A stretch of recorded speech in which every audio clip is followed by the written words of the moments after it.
Welcome to The Spotlight, the podcast where veterans and military spouses connect and share how their military experience has transformed their lives and their businesses.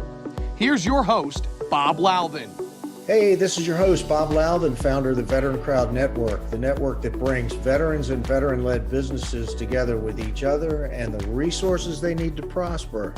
And you are tuning into The Spotlight.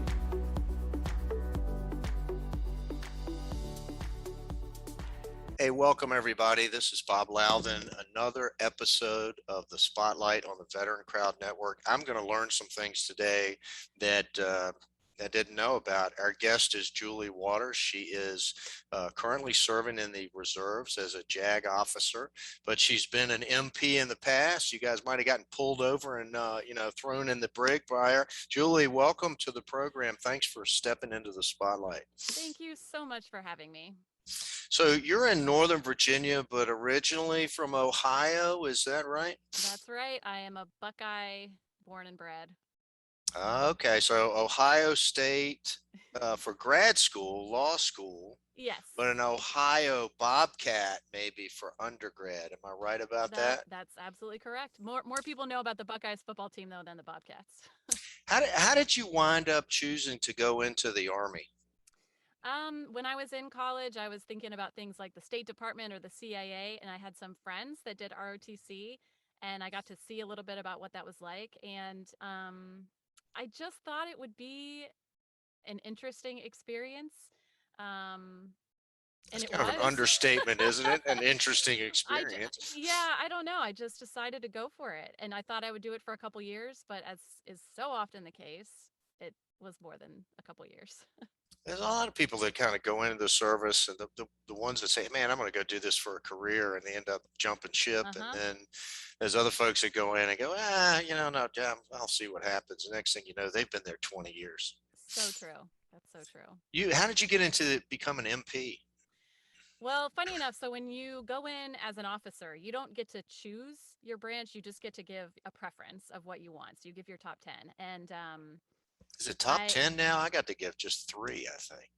I think you ranked them. This was quite a while ago, obviously, but I put like my rank choice. I think I put MP number 2, and I happened to put engineering number 3 because at the time, as a woman, you couldn't go combat arms, and so to me, like MP was the kind of the closest you could get to infantry.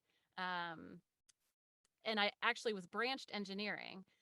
But then I found somebody, I was in officer candidate school, and you can switch if you find somebody. So I found somebody that got MP that wanted engineering. You swapped places? You could have been a combat engineer like me?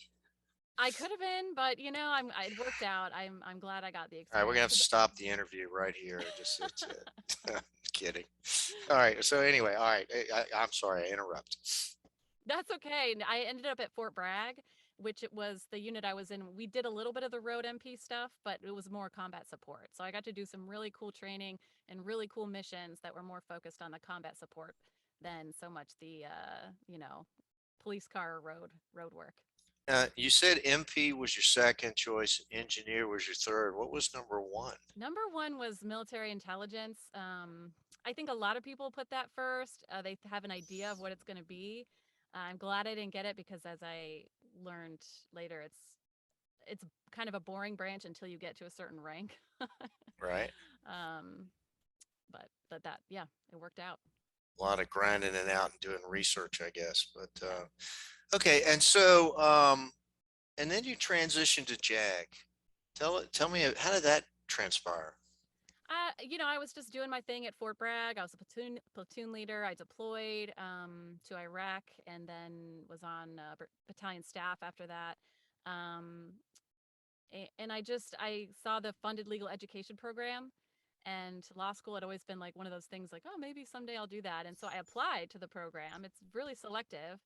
And then when you get accepted to something like that, the Army's going to send you to law school, pay you to do it.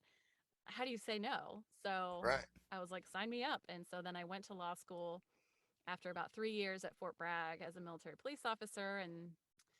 Then you owe, 3 years of law school, then you owe 6 years after active duty. So I did that and then transition to And reserve. now you transition into the reserve, and you're with the legal detachment in the reserve. Yes. But you don't practice law in the private sector. No, I have not been. I left when I left active duty. I had little kids, and so the plan was I stayed with them for a little bit while I continued to do reserve, which was just a great opportunity to be with them. And then as they got a little less time consuming, as I had a little more free time as I got older, then I started looking for something to do, and the voiceover was that. And so I've gradually done more and more of that over the last few years. Are you recently promoted, or are you promotable? Is that what's your status Yes, now? I just got selected for lieutenant colonel, and I'm Mhm. thrilled about that, obviously. Waiting on the actual orders to come through so I can switch the rank on Okay. my uniform, but that's always a relief when your name is on the list when it comes out. Well, congratulations on that. Thank So, you. I fail to see well, maybe I can, but one of the things we talk about, people in military transition, we have a whole bunch of stuff, and a lot of folks will come out of the military and go into a job that's related to what they did in the military. You've not chosen to do that. You are a professional voice talent. How did that happen? How did you Yeah. become a voice actor? Yeah. So, I mean, I would say the roots were kind of there. I think I mentioned I was kind of a theater kid in high school. I liked the arts. I liked, getting on stage and acting. But then, as is the case for most people that are into that, you go into the quote real world and you kind of leave that behind. Um, so the roots were there, but I would say that when it comes to voice acting, it is acting, and you end up needing to draw on all of the experiences you've had. So having done so much in the army and as an attorney, it kind of gives me that like richness of experience to draw on.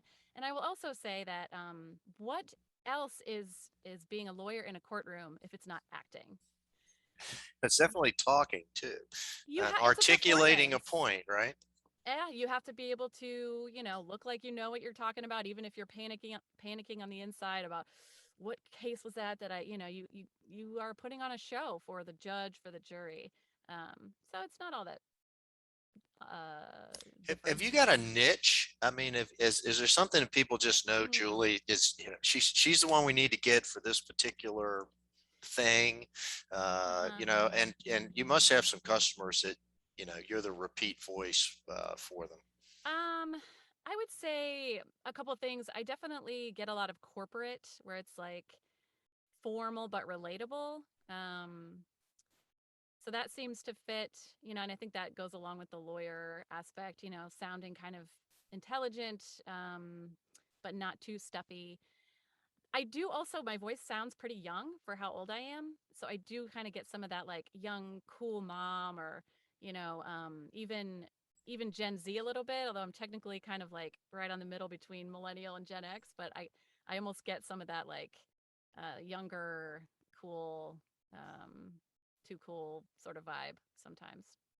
So, I mean, how did this start? I mean, when did you get your first gig? Is that what you call it? I mean, was this, Yeah, that is a term that people use. That's tough because you start to learn how to do it and you get the equipment. But then the hard part is getting yourself out there and actually finding somebody who will pay you to do this. The marketing is the hardest part. As probably anybody that has a small business will say, is the actual task is not the hard part. The hard part is the marketing. It's just, you know, networking on social media, emailing companies, just cold emailing them. There are some casting sites you can join. Um, you know, Getting hooked up with recording studios, and if they like your stuff, they'll add you to their roster and send you auditions. So it's very gradual, but eventually you start to build up, and then the more you do, the more you can put it out there and get it. Yeah. now you have your own sound booth there Hmm. at home. Uh, Yeah. in the digital age, I guess it really doesn't matter where the voice talent is anymore. So you don't have to go into the studio. You've got your own. You just connect up with the high speed internet. These days, that is pretty much standard. There are studios still, people do still go in, but most of the time it's people at home. I mean, I've got hardwired internet so that for live sessions, I won't have any issues with that. Before I did use this sound booth that I have now, I used a walk-in closet, and a lot of people do that. It works okay, surprisingly. Honor, duty, service.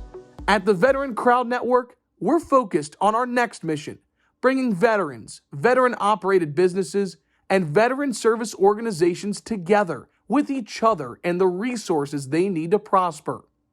That's why we are launching the Veteran Crowd Rewards Program, exclusively for our individual and corporate members. Now you can save on travel, restaurants, goods, and services from brands you trust online and at over 900,000 locations nationwide. Find out more today at VeteranCrowdNetwork.com.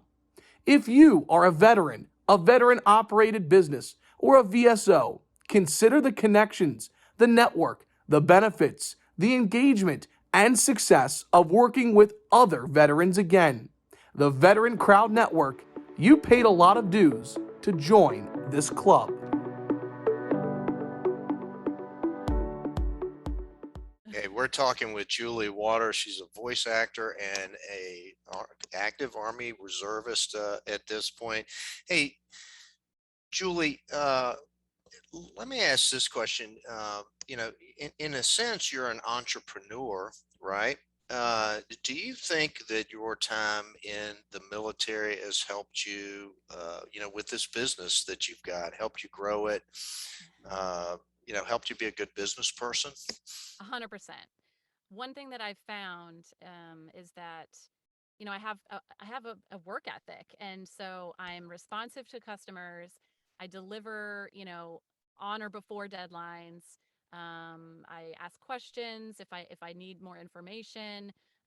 All of those things that to me seem like basic customer service, but as I've observed, not everybody has the same standards, and I think a lot of that does come from.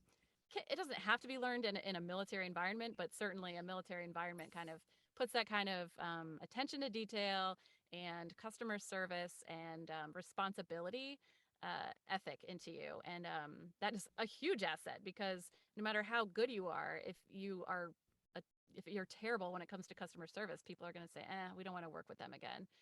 So definitely. Yeah. And also just sticking with it. It is, you get a lot of rejection in this business.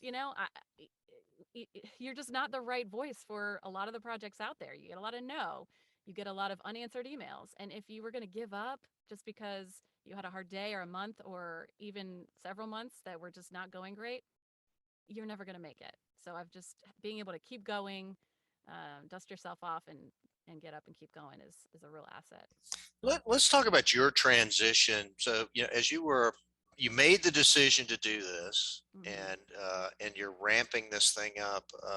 There probably were some dark nights, probably, where you were second guessing yourself. But talk about the transition from active duty, into a civilian career. What was your personal journey like? Yeah. For me, I was very lucky. My husband was able to support us. So I was able to, when I first left active duty, the voiceover thing was not on my radar. You hadn't done any of it while you were No, on active no. duty. My son was 1.5, and so I had a little bit older daughter as well. So I was just coming. I was going to be a little, a mom. I was going to be a stay-at-home mom for a couple years. So that was my focus. And then the seeds of starting a business started to kind of grow about a year into doing that. A year in, okay. Uh, uh, how does a person perfect the skills to be a voice actor? Here I am doing podcasting. I mean, can you evaluate my voice and tell me what I need to do differently? My inflection and approach. I feel like I speak too slowly when I listen to myself. I'm from the South, and the people in New York are probably, come on, Bob, get it out. The number one thing is that it has very little to do with just the pure sound of your voice or your accent or anything. There's room in this market for all kinds of voices, every single one. The skill is more the acting of it. And right now, you aren't acting; you're just being. You're just talking, and so it comes across as natural. The hard part is coming across as genuine and natural when you're reading a script, particularly when that script is about like, accounting software or something that isn't particularly exciting or important to you. So that is the skill. I think the vast majority of voice actors, at least the good ones, work with a coach. And I've on and off, I work with a coach. I worked with a coach when I was getting started. Do one-on-one sessions, you read scripts, they give you feedback because you cannot give yourself feedback. You need it from somebody else. And then, you don't just do it for a few months and then you're done. You continue to improve, work with different people, keep yourself fresh. So yeah. When you're working with a producer who's, trying to get a commercial out or Mhm. something like that, I mean, typically how long does it take to get, I don't know, 30 seconds of content, right? I'm going to give you a lawyer answer for that. It depends. Mhm. It could be, I've had live sessions, and in 15 minutes, including the hellos and pleasantries at the beginning. And I've had sessions drag on for 2 hours. It just depends on, how picky they are, what they're looking for, how many times, if sometimes they just have you read it like a million times. Have you ever been in any dramatic things? I mean, have you done any stuff that's outside of the commercial Mm, realm, where you're reading for, I don't know, a cartoon or anything of that no, I nature? don't. I really don't do. I don't really do animation characters. That is a whole kind of genre of people that do character voices. I haven't really delved into that. It's just not for now what I'm into. And then I also don't do audiobooks, which is kind of the other context where you might do those. So Yeah, where I somebody's definitely reading on Kindle audio or something of that nature. exactly. Interesting stuff. So, okay, uh, stepping back from this a little bit, I'm really interested in if you've done any work on veteran issues. Mhm. Number one, are there any of those types of things that are out there? And do you have advice for somebody who's maybe coming out of the military who might be interested in what you're doing? Yeah. Stay away. We don't need the competition. Well, it is a pretty saturated field, which is why it's such a struggle. So just, as long as people come in with their eyes open, that it's not super easy to be a success overnight. There are a lot of resources out there. Now, I know just in Virginia, I've had been involved with the Virginia Board of Veteran Services previously, and they've got lots of entrepreneur resources. That are just out there if you do the research, check in your own state. They're not specific to performance or creative arts, but just for any entrepreneur. Um, I wish I'd Well, yeah, it's interesting that you brought that board up because you're appointed by the governor, been on there for, gosh, going on 4 years, maybe getting close to that. I served a 3-year term and then left the board in the last, And, yeah. and when you were on that board, what does that particular group do? What was the function of that board?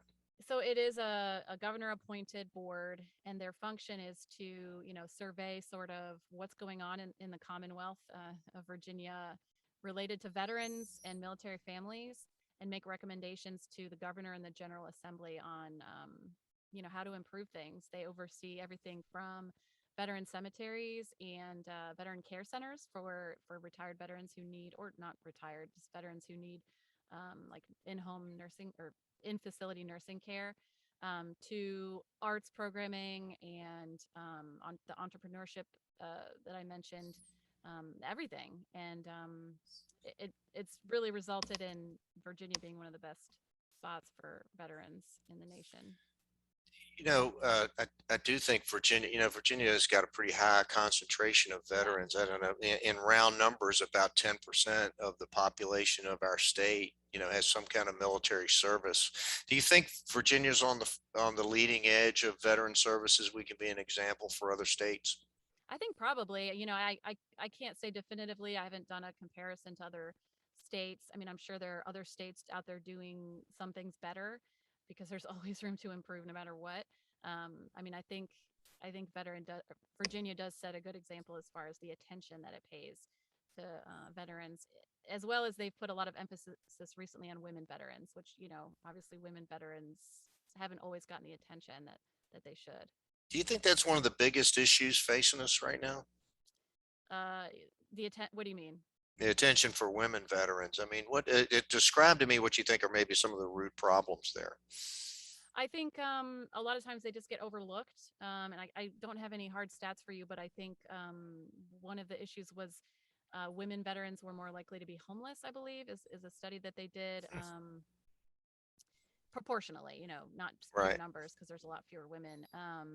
Probably But just the 10% of services. the veteran population is women. Yeah, Roughly.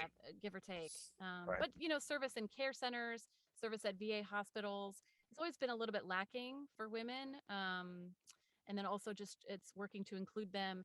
It's partly just reaching out to them, because women veterans are much less likely to seek out services for whatever reason. So part of it is the outreach and making sure that women veterans know that these services are there for them too.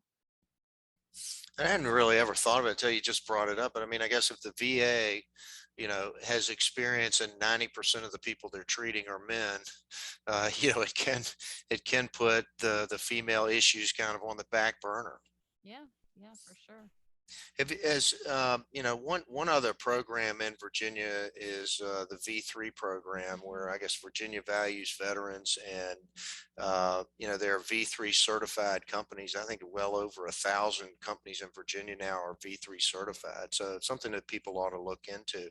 Hey, Julie, what's coming up for you? What are you are you doing political ads right now? I'm just curious. A few. I actually really do love doing political ads, because in my personal life, I'm engaged in politics, which everybody should be, from local to national. Pay attention to what's going on around you. So for me, it's a natural extension, and I enjoy doing them. So yeah, political now, although it's only not How much of this stuff do they use your voice for the robocalls I'm going to get for the next 2 weeks? Maybe. I actually have done a couple for Fairfax County. I gotcha. So maybe. As we've got a big election coming up. Virginia is sort of a off cycle year for governor. Every year, Virginia has to vote every year. I am getting all kinds of political advice by email and phone right now. So, it's interesting. I'm wondering if your voice will be coming across the airwaves to me if I pick up my cell phone by accident on a call I don't recognize over the next 2 weeks. I don't pick up those calls either. Well, listen, hey, all right. Well, listen, you've been a great guest. 20 minutes goes by in the blink of an eye, So fast. and we're there. Julie, thank you for being our guest on the podcast. Thanks for stepping into the spotlight. Bob, thank you so much. It was really a pleasure. I'm gonna give a big shout out. If you guys are looking for some voice talent, you wanna get an ad and support the Veteran Crowd Spotlight podcast, I would encourage you to get in touch through us with Julie Waters and get that ad done so that you can support everything that we're doing. What do you think, Julie? That's a good spot out there. How do people get in touch with you? You can visit my website at juliewatersvo.com. That's VO as in voiceover, or email me at julie@juliewatersvo.com. We'll put that link and information on how to reach Julie on the show notes. Are you on social media as well? Yeah, Julie Waters VO. You can find me on Instagram, Twitter, and LinkedIn as well. We'll put her Instagram, Twitter, and LinkedIn handles on there as well. So if you can't find Julie Waters, it won't be our fault, right?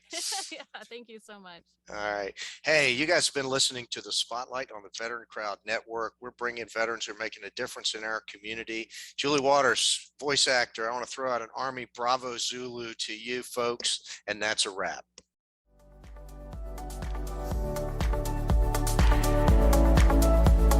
Thank you for listening to Spotlight by Veteran Crowd. We hope you enjoyed today's episode. For more information and uploads, please visit our website at VeteranCrowdNetwork.com. We'll see you next time.